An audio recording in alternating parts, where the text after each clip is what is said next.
Captain Jake Morrison was drinking his morning coffee when the emergency alert came through. Red lights flashed across his small quarters on the space station. His communication device buzzed with an urgent message from Admiral Kate Sullivan. "Morrison, get to my office now. We have a situation." Jake put down his coffee cup and hurried through the metal corridors. Other officers moved quickly past him, their faces worried. Something big was happening. The last time he saw this much activity was during the Battle of New Geneva, and that had nearly started a war. Admiral Sullivan's office was crowded with senior officers and diplomats. Jake recognized Commander Ryan Parker from Intelligence and Dr. Lisa Hayes from the Alien Relations Department. Everyone looked serious. "Sit down, Morrison," Admiral Sullivan said. She was a tough woman with gray hair and sharp eyes. "We need to talk about the Zephyrian Empire." Jake's stomach dropped. The Zephyrians were humanity's most powerful neighbors in space. They controlled dozens of star systems and had a military that could crush Earth's forces. For years, both sides had avoided direct conflict, but tensions were growing. "What's the situation?" Jake asked. "They're preparing for war," Commander Parker said, sliding a data pad across the table. "Our spies report massive military buildup near the Centauri system. They claim we're expanding too fast into their territory." Jake looked at the intelligence reports. Ship movements, troop gatherings, weapon stockpiles. It looked bad. "How long do we have?" "Maybe 2 weeks before they attack," Admiral Sullivan said. "But we might have a solution. The Zephyrians sent us a proposal yesterday." Dr. Hayes cleared her throat. "They want a marriage alliance. One of their royals married to one of our officers. It's an old tradition that creates unbreakable bonds between their people and ours." Jake frowned. "A marriage? That seems unusual." "The Zephyrians take marriage very seriously," Dr. Hayes explained. "In their culture, when two people marry, their families and nations become permanently connected. They cannot attack someone they consider family." Admiral Sullivan leaned forward. "The bride would be Princess Zara Velthara, the Emperor's daughter. She's 28 years old, highly educated, and serves as a military advisor to her father." "Why are you telling me this?" Jake asked, though he was starting to understand. "Because she asked for you specifically," Admiral Sullivan said. "She read about your tactics at New Geneva. She was impressed by how you won without destroying the enemy fleet." Jake remembered that battle. His ships were outnumbered 3-1. Instead of fighting directly, he had used psychological warfare and clever tricks to make the enemy think they were surrounded. The opposing commander surrendered without losing a single ship. "She studied human military history for months," Dr. Hayes continued. "She believes humans think differently than other species. We solve problems in ways that surprise everyone, including ourselves." Commander Parker opened another file. "There's more. The marriage comes with conditions. Zephyrian royal marriages have a 1-year trial period. During this time, the couple cannot be intimate. They must live separately and prove their connection is based on respect and understanding, not just physical attraction." Jake felt his face get hot. "You mean no touching beyond holding hands for ceremonies," Dr. Hayes said. "No private time together without witnesses. It's their way of testing if the marriage is real." Admiral Sullivan stood up. "I know this is a lot to ask, Morrison, but you're our best option. You're single. You're a decorated officer, and she specifically requested you. This marriage could save millions of lives." Jake looked around the room. Everyone was watching him, waiting for his answer. Outside the window, he could see Earth in the distance, blue and beautiful. Somewhere out there, families were living their normal lives, not knowing that war might be coming. "What do you know about this princess?" he asked. Dr. Hayes smiled for the first time. "She's remarkable. She speaks 17 languages, has advanced degrees in military strategy and diplomatic law, and she's considered one of the smartest people in the Zephyrian Empire. She's also never been married because she's been too busy with her studies and military service. She's not being forced into this," Admiral Sullivan added. "According to our contacts, this was her idea. She convinced her father that an alliance with humanity would make their empire stronger, not weaker." Jake thought about his life. He was 31 years old and had spent most of his career in space. He had never found time for serious relationships. His job was everything to him. Now he was being asked to marry a complete stranger from another species to prevent a war. "If I say yes, what happens next?" he asked. "The wedding would take place in 2 weeks on Harmony Point, the neutral space station," Admiral Sullivan said. "Representatives from dozens of species would attend. It would be the biggest diplomatic event in human history, and if I say no, the room went quiet. Commander Parker finally spoke. Then we prepare for war. We'll fight as hard as we can, but the Zephyrians are stronger. Earth might not survive. Jake closed his eyes and thought about his parents back on Earth, his sister and her children, his friends from the academy, all the people depending on him to make the right choice. When he opened his eyes, he looked directly at Admiral Sullivan. I'll do it. I'll marry her. The relief in the room was obvious. Dr. Hayes actually smiled. Admiral Sullivan nodded approvingly. Good man, Morrison. We'll start preparations immediately. You'll meet Princess Zara tomorrow for the first time. Remember, this isn't just about stopping a war. This is about building a bridge between our species. You're not just a soldier anymore. You're going to be a diplomat, a symbol, and hopefully a husband. Jake left the meeting with his head spinning. In 2 weeks, he would marry an alien princess he had never met. For the next year, they would live as strangers who happened to be married. And somehow this crazy plan was supposed to save both their worlds. As he walked back to his quarters, Jake wondered what Princess Zara Velthara was thinking right now. Was she as nervous as he was? Did she regret choosing him? And most importantly, could a human and a Zephyrian really learn to care for each other? Or would this marriage be nothing more than a political show? Only time would tell. 2 weeks later, Jake stood in the main ceremony hall of Harmony Point Station, wearing his best dress uniform. The station was neutral territory, owned by no single species, making it the perfect place for a wedding that would unite 2 different worlds. The hall was packed with representatives from dozens of alien species. Jake recognized ambassadors from the Centauri Federation, the Trade Guild, and even some observers from the mysterious Void Runners. Everyone wanted to witness this historic moment. Jake's hands were sweaty inside his white gloves. He had studied Zephyrian customs for 2 weeks, but he still felt unprepared. Admiral Sullivan stood beside him as his military sponsor, while Dr. Hayes waited nearby to help with translation if needed. Nervous, Admiral Sullivan whispered. Terrified, Jake admitted. The music started, a strange blend of human classical and Zephyrian ceremonial songs. The doors at the far end of the hall opened, and Jake got his first look at his bride. Princess Zara Velthara was not what he had expected. She was tall, nearly as tall as Jake, with pale blue skin that seemed to glow under the lights. Her hair was silver white and braided with small crystals that caught the light. She wore traditional Zephyrian robes in deep purple with gold trim, but it was her eyes that surprised Jake the most. They were large and completely black, like looking into deep space. As she walked toward him, those eyes seemed to study everything around her. This was clearly someone who missed nothing. Behind her walked 6 Zephyrian guards in ceremonial armor. Jake knew these were her honor guard, warriors who had sworn to protect her with their lives. They would be staying close during the entire trial period. As Zara reached the altar, she looked directly at Jake. Her expression was calm and confident. She showed no sign of nervousness at all. When she spoke, her voice was clear and precise. Captain Morrison, I am honored to meet you. The honor is mine, Your Highness, Jake replied, using the formal words he had practiced. The ceremony was conducted by Elder Korvash, an ancient Zephyrian priest who had performed royal marriages for over 2 centuries. He spoke in both languages, explaining the significance of the vows they were about to make. This union binds not just 2 people, but 2 civilizations, the priest said. Let all who witness this know that what is joined here cannot be broken by war, politics, or time itself. Jake and Zara exchanged rings made from metals found on both their homeworlds. When it came time for the traditional kiss, Zara placed her hand gently on Jake's arm and whispered, "A simple touch of foreheads is sufficient for our customs." They pressed their foreheads together for a moment. Jake could smell a faint floral scent from her hair and feel the slight coolness of her blue skin. Then they turned to face the crowd as husband and wife. The reception was held in the station's main dining hall. Jake found himself surrounded by alien diplomats offering congratulations in languages he did not understand. Through it all, Zara remained by his side, translating when needed and gracefully handling the complex social interactions.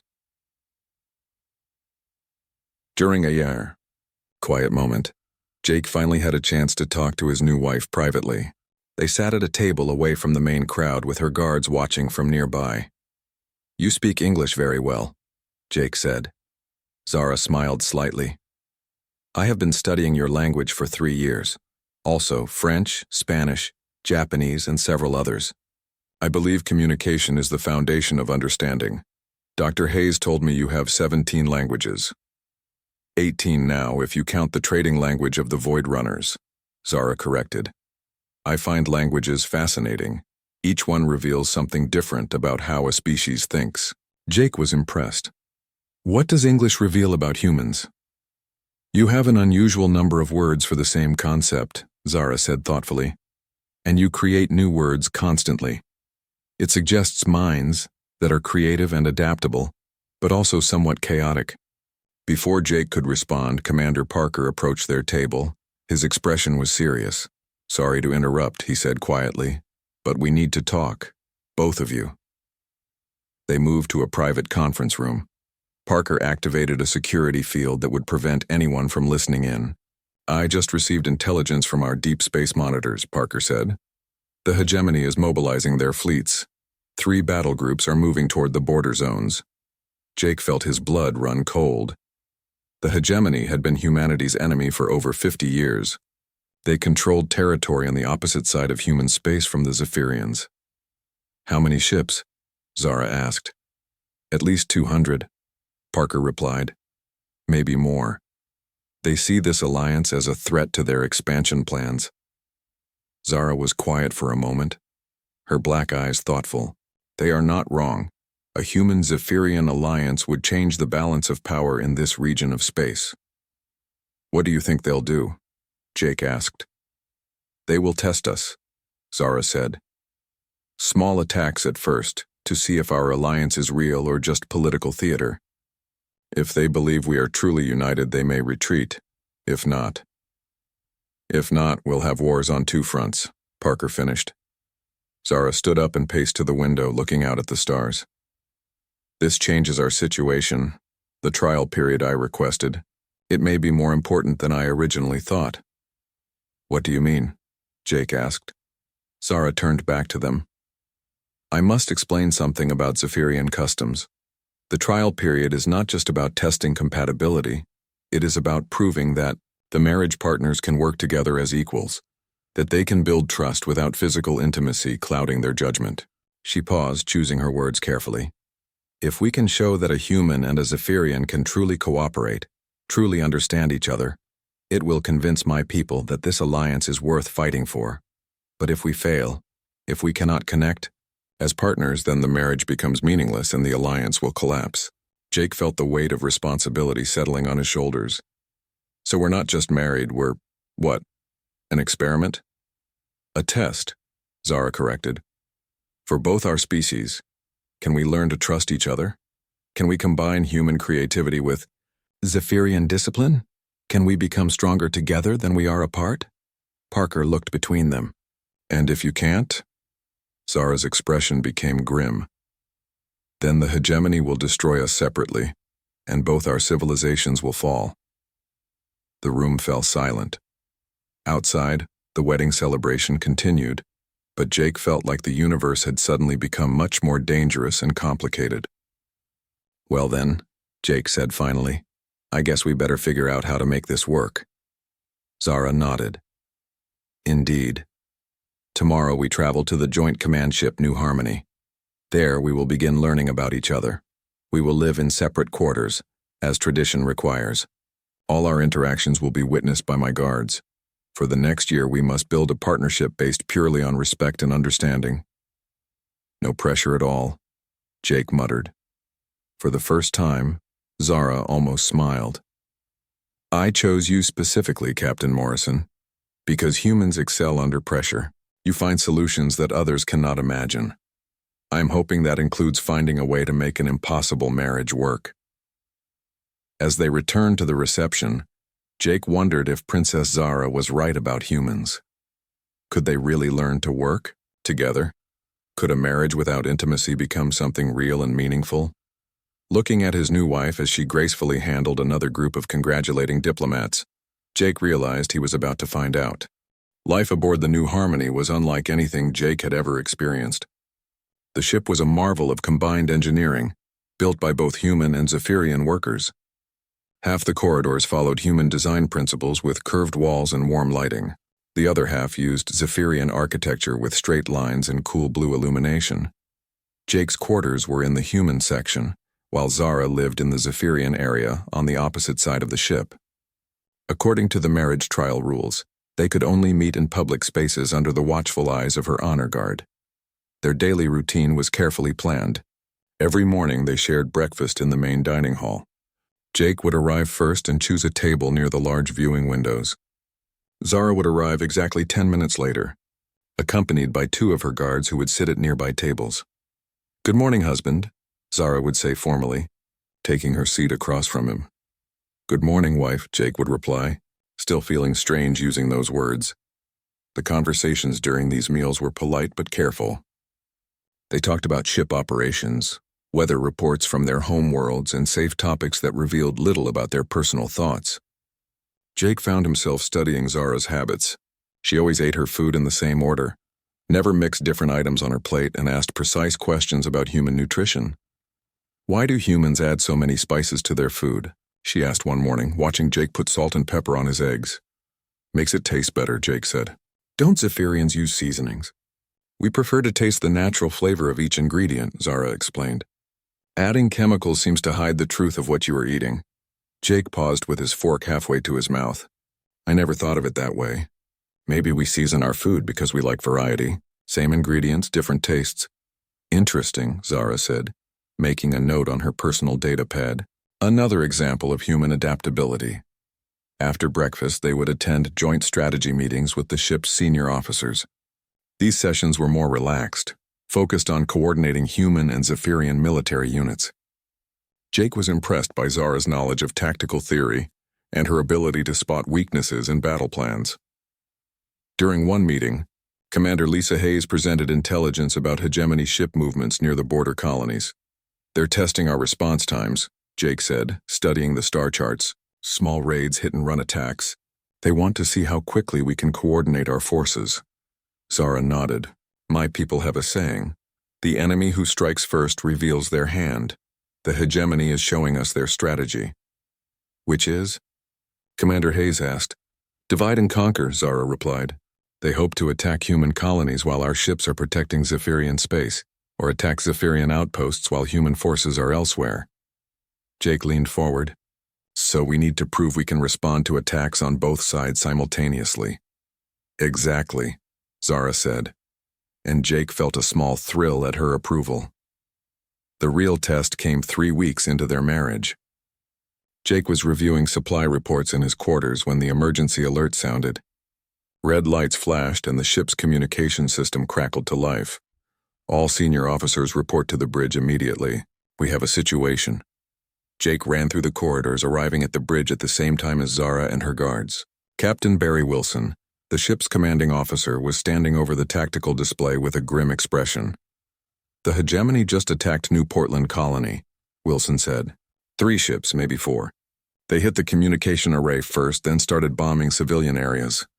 Jake felt his stomach clench. New Portland was home to 30,000 people, including many families with children. "How far away are we?" Jake asked. 2 hours at maximum speed," Wilson replied. "What about Zephyrian ships in the area?" Zara asked. 2 patrol vessels, but they're light cruisers. Not enough firepower to handle hegemony battleships." Jake studied the tactical display. "We'll need to coordinate with those patrol ships. Hit the hegemony from 2 directions." "I will contact the Zephyrian commanders," Zara said. "They will follow my orders." Captain Wilson looked uncertain. "Your Highness, this could be dangerous. Perhaps you should remain on the ship while we handle the battle." Zara's black eyes seemed to grow even darker. "Captain Wilson, I am a trained military officer and a member of the royal family. My place is in this fight." Jake saw the determination in her expression. "She's right. We're supposed to be partners. Partners fight together." An hour later, they dropped out of faster-than-light travel near New Portland. The scene was worse than the reports had described. 3 hegemony destroyers were systematically destroying the colony's infrastructure, while a 4th ship attacked the orbital defense platforms. 2 Zephyrian cruisers approaching, From the north, the sensor operator reported. They're requesting orders. Zara activated the communication system. She spoke rapidly in her own language, her voice carrying the authority of royalty. The Zephyrian ships immediately changed course to attack the hegemony flanks. Impressive, Jake said. Now we coordinate, Zara replied, turning to him. What is your plan? Jake studied the battle display. The hegemony ships were larger and more heavily armed, but they were spread out, trying to cover the entire colony. We use human tactics. Hit fast, create confusion, make them think we have more ships than we do. He turned to Captain Wilson. Launch all our fighter squadrons. Have them fly in wide patterns to look like multiple waves of attackers. We'll come in low and fast, targeting their engines instead of their weapons. That's risky, Wilson said. If we miss, we won't miss, Jake said confidently.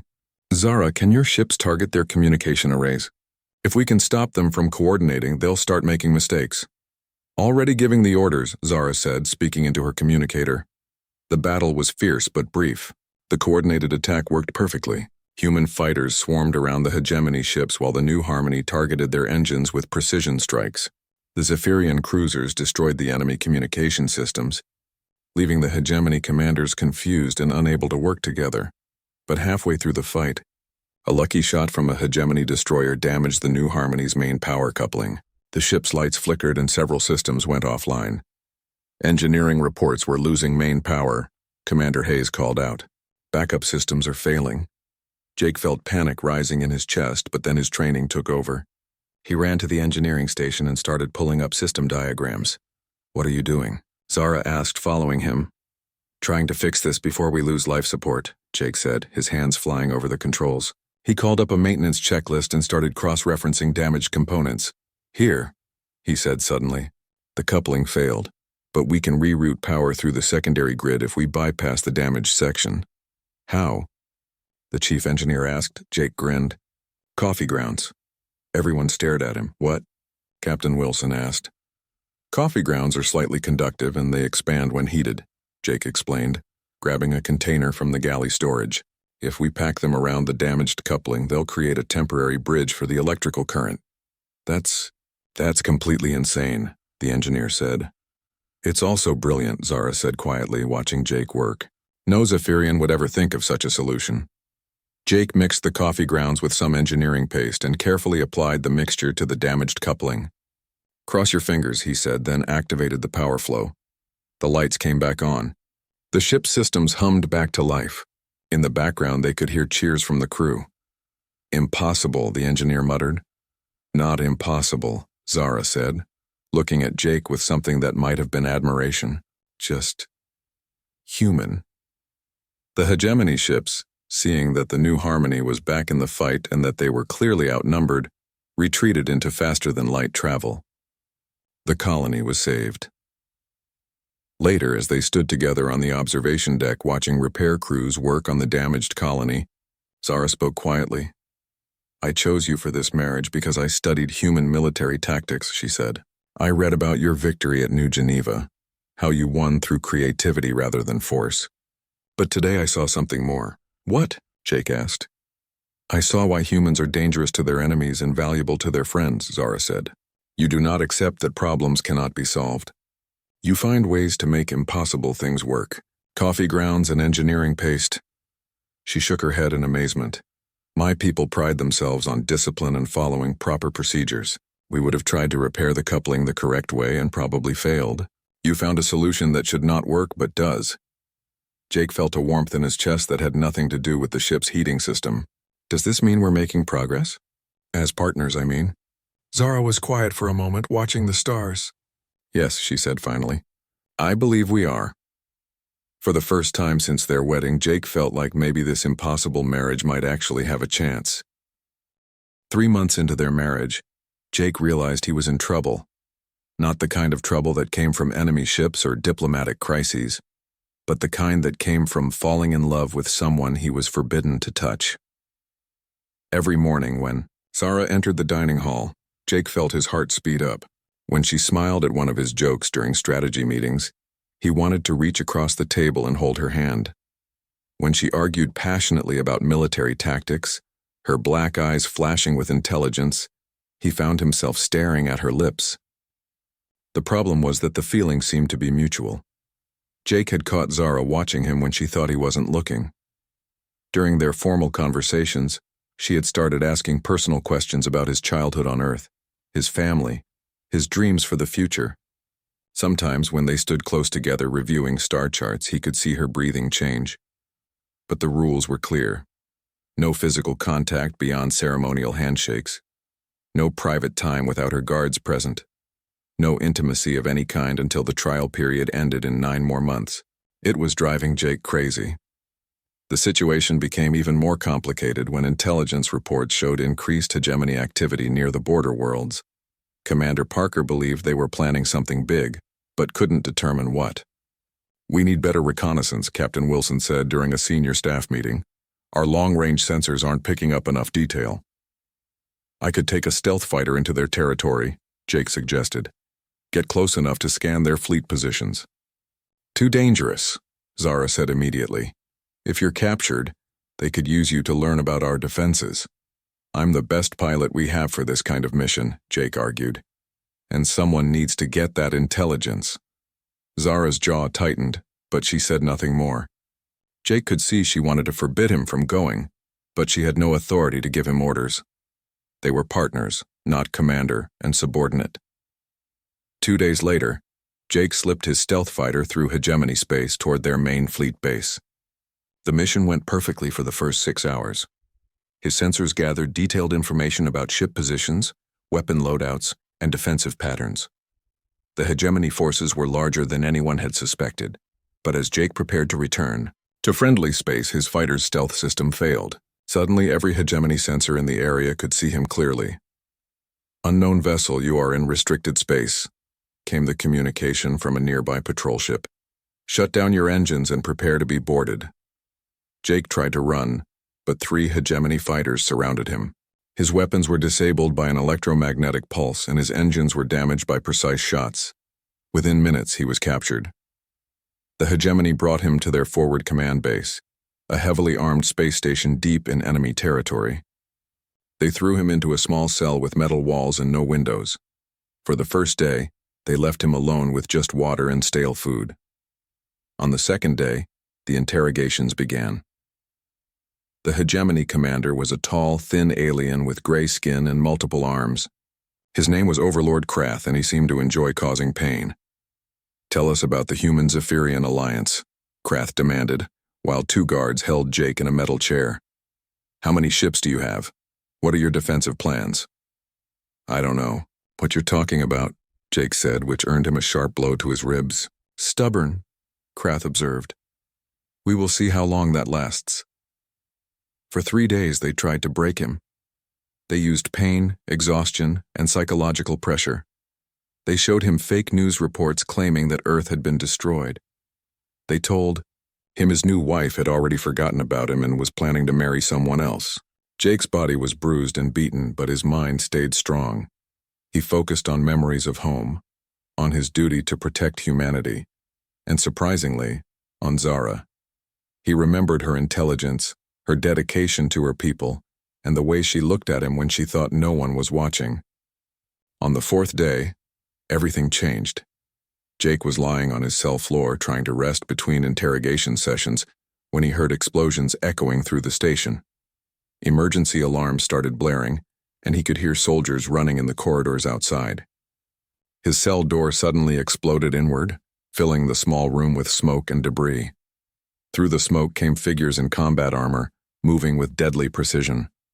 Jake's heart jumped when he recognized the purple and gold colors of Zephyrian elite forces. "Captain Morrison?" The voice came from the lead figure, who removed her helmet to reveal Zara's face.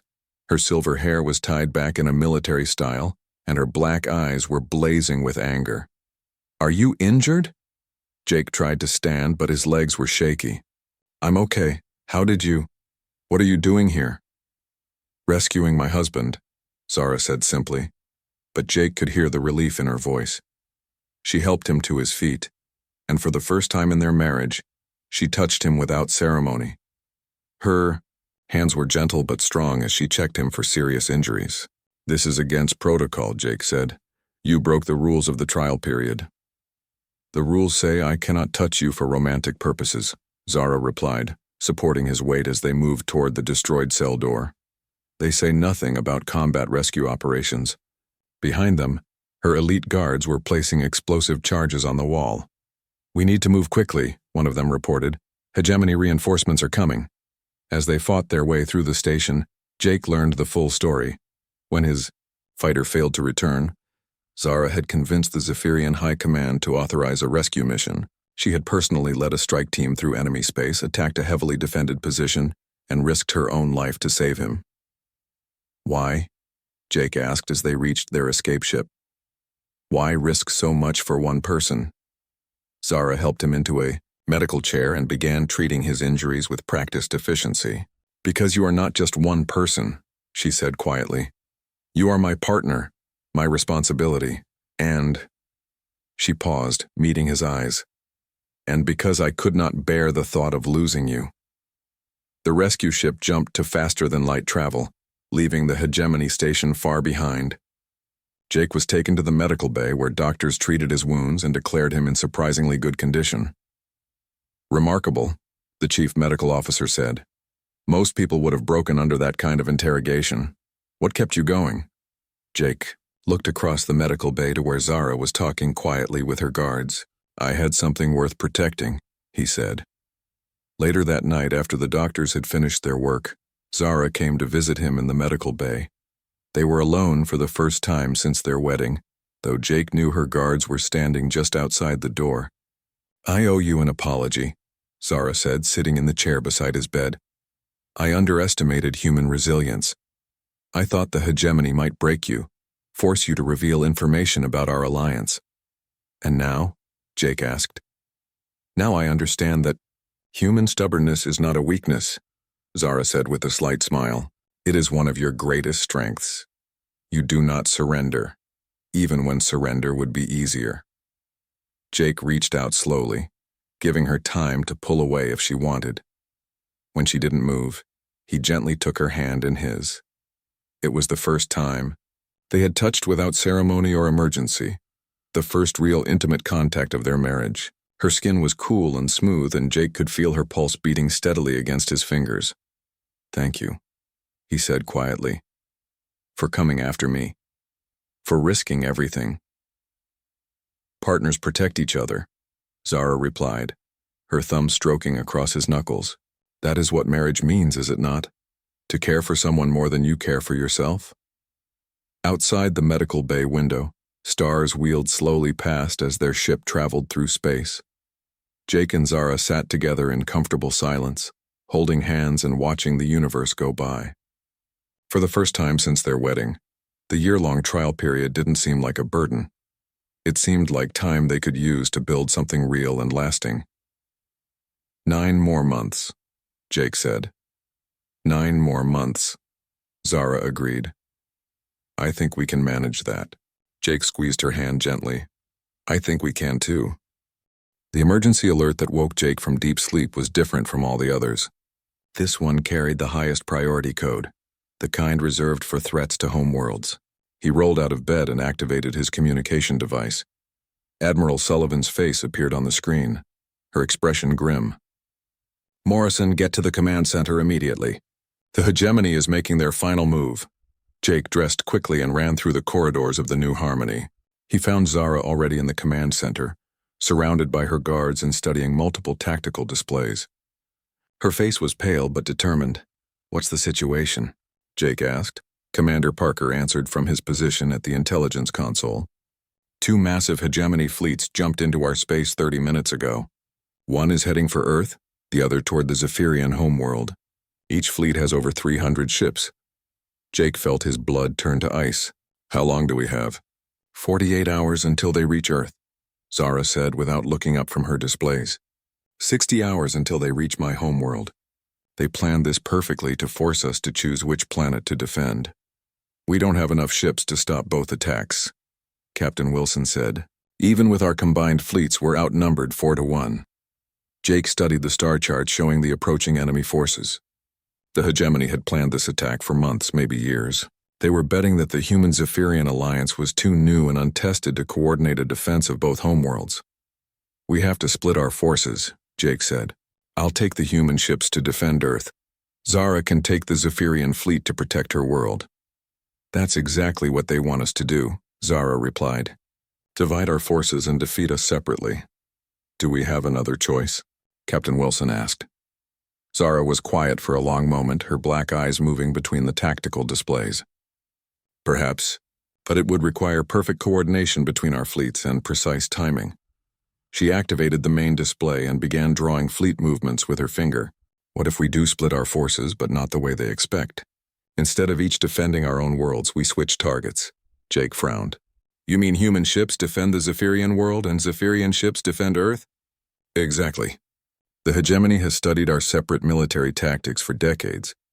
They know how humans fight and how Zephyrians fight, but they have never faced human ships using Zephyrian strategies, or Zephyrian ships using human tactics. Commander Parker leaned forward. That could work, but it would require both fleets to trust each other completely. No second-guessing, no changing plans mid-battle. More than that, Jake said, understanding dawning on him. It would require you and me to each command forces from the other species. Can your people take orders from a human? Can your people follow Zephyrian battle doctrine? Zara countered. Jake thought about the months they had spent learning each other's ways, building trust through shared meals and joint planning sessions. Yes, I think they can. Then we have a plan, Zara said. But first there is something I must do. She stood and faced Jake directly, her expression formal but her eyes warm. By the authority granted to me by the Zephyrian royal family, I declare the trial period of our marriage completed. You have proven yourself worthy not just as an ally but as a true partner. Jake felt his heart jump. Are you sure? We still have 6 months left. I am sure, Zara said firmly. We have learned to trust each other with our lives, our peoples, and our futures. What more proof do we need? Around them, the command staff watched silently as Zara stepped closer to Jake. When this battle is over, she said quietly, we will have our real honeymoon. But for now, we fight as husband and wife. Jake reached out and took her hands in his. Partners to the end. Partners to the end, Zara agreed. 12 hours later, the fleets separated. Jake took command of a mixed force of human and Zephyrian ships, heading toward the Zephyrian homeworld. Zara led her own combined fleet toward Earth. It was the first time they had been apart since their wedding, and Jake felt strangely empty without her presence. The battle for the Zephyrian homeworld was unlike anything Jake had ever experienced. The planet was beautiful, with purple seas and silver cities that gleamed like jewels. The approaching hegemony fleet was massive, their ships black against the stars. Jake used every trick Zara had taught him about Zephyrian warfare. Instead of the chaotic, improvised tactics humans usually preferred, he organized his ships into rigid formations with overlapping fields of fire. When the hegemony attacked, they found themselves facing disciplined ranks of ships that fought with machine-like precision. But Jake also added human creativity to the mix. When the enemy tried to break his formations, he ordered his ships to suddenly switch to guerrilla tactics, confusing the hegemony commanders who had expected either human chaos or Zephyrian order, but not both. Meanwhile, near Earth, Zara was conducting her own battle. Jake could follow her progress through the communication link they had established. She was using human-style tactics with Zephyrian ships, creating confusion and striking where the enemy least expected. The turning point came when both commanders executed the plan they had developed together. At exactly the same moment, Jake's fleet near the Zephyrian world and Zara's fleet near Earth began a coordinated maneuver. Jake's ships suddenly abandoned their defensive positions and launched an all-out attack on the hegemony fleet's command vessels. At the same time, Zara's forces used human electronic warfare techniques to jam the enemy's communications between their two fleets. The result was exactly what they had hoped for. The hegemony commanders, unable to coordinate between their forces and facing unexpected tactics from both human and Zephyrian ships, began making mistakes. Ships collided as they tried to retreat. Formations fell apart as orders were confused or never received. Within 6 hours, both hegemony fleets were in full retreat, jumping to faster-than-light travel and abandoning their invasion plans. The victory celebration was held on board the New Harmony 3 days later. Representatives from dozens of species attended, including several governments that wanted to join the Human-Zephyrian Alliance. What had started as a marriage to prevent one war had become the foundation for a new galactic coalition. But Jake barely noticed the celebrations. He was sitting on an observation deck watching the stars and thinking about everything that had happened since that first morning, when Admiral Sullivan had called him to her office. "Deep thoughts?" Zara asked, settling into the chair beside him. She was wearing a simple blue dress instead of her formal robes, and her hair hung loose around her shoulders. "Just thinking about how strange life is," Jake said. 6 months ago, I was a bachelor captain with no plans beyond my next mission. Now I'm married to an alien princess and helping to reshape galactic politics. Do you regret it?" Zara asked quietly. Jake turned to look at her. This remarkable woman who had risked everything to save him, who had trusted him with the defense of her homeworld, who had somehow learned to love a stubborn human soldier. "Not for a second," he said, reaching for her hand. "I love you, Zara Velthera Morrison." "And I love you, Jake Morrison," she replied, interlacing their fingers. "So, husband, what shall we do for our real honeymoon?" Jake grinned. "I know a quiet beach on New Geneva. No guards, no diplomatic meetings, no enemy fleets. Just us." "That sounds perfect," Zara said. "But after that, we have work to do. The Centauri Federation wants to join our alliance, and the Trade Guild is interested in establishing new partnership agreements." "Always the strategist," Jake laughed. "Can't we have one day without planning the future of the galaxy?" "Very well," Zara said with mock seriousness. "One day on your beach with no politics. But after that, we change the universe." Jake kissed her hand gently. "Deal. We change the universe together." Outside the window, stars wheeled slowly through space, and somewhere among them, new possibilities were being born. The war they had married to prevent was over, but their real adventure was just beginning. As they sat together planning their future, Jake realized that sometimes the most impossible things turned out to be the most worthwhile. A marriage between strangers had become true love. A political alliance had become a real partnership. And two very different species had learned that they were stronger together than they could ever be apart. The honeymoon was no longer off limits. In fact, it was just getting started.